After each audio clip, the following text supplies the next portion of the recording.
One ordinary day, as he was flying over Fundy Atheist City, Scram Man turned on his Fundy Atheist detection vision and discovered a perverted Bible interpretation in progress. My Fundy Atheist detection vision has spotted a perverted Bible interpretation in progress. Haha, hey Christians, this is Mitch again. You know, I don't know why you guys support capital punishment. Jesus says in John 8:7 that no human being is qualified to administer the death penalty, because he says you have to be without sin. Are you without sin? I don't think so. Haha.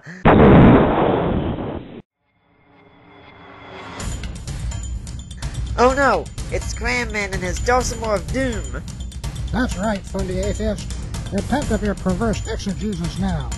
Or do I have to get tough?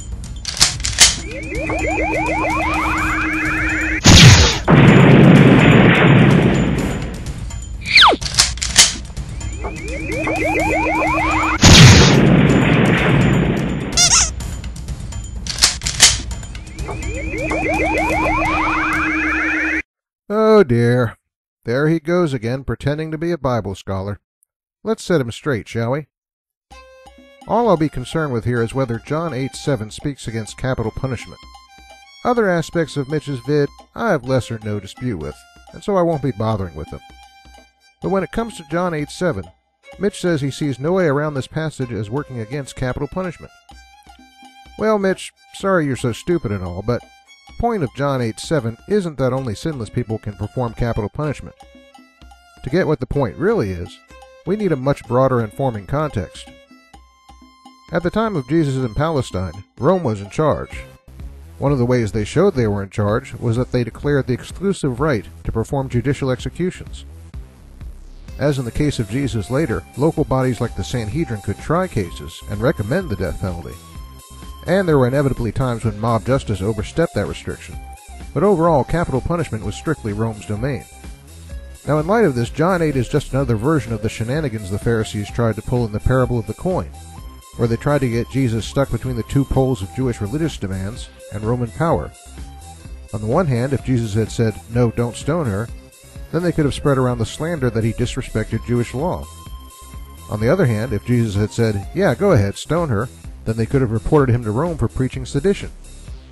Either answer would have gotten Jesus in trouble, and the question of whether to stone the woman or not wasn't even a live one, precisely because it wasn't legal by Roman law to do so in the first place. So what's the real point of John 8:7? Well, it can't be that only sinless people can perform capital punishment. First, because it wasn't even a live issue, and second, because if that is what the message was, then it leads to the logical conclusion that sinlessness is also required for any judicial judgment.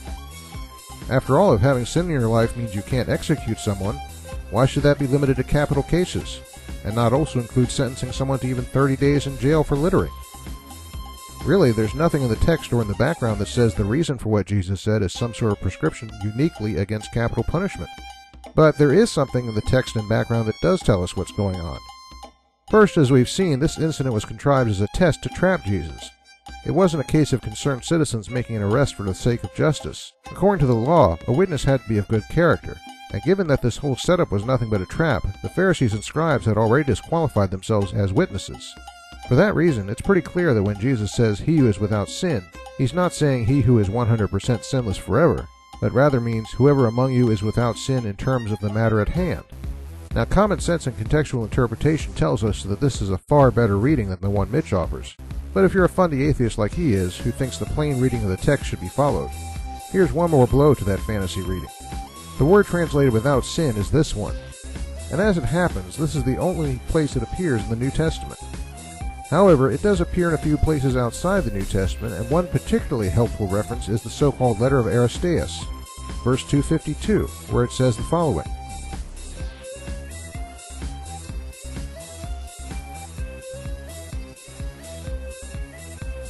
Now, as you can see from this context, it's pretty clear that this word doesn't mean perfectly sinless, and this is related to the fact that one of its root words, this one, is frequently translated as sin.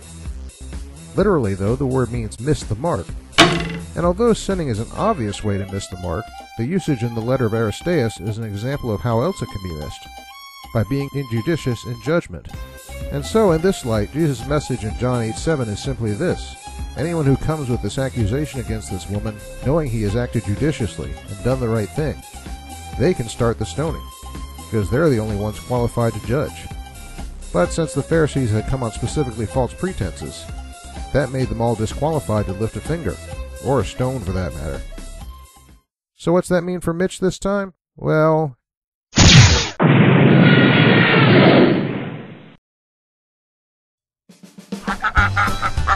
Hey, y'all whined about him getting shot like Bugs Bunny, so don't give me any flack this time. See ya.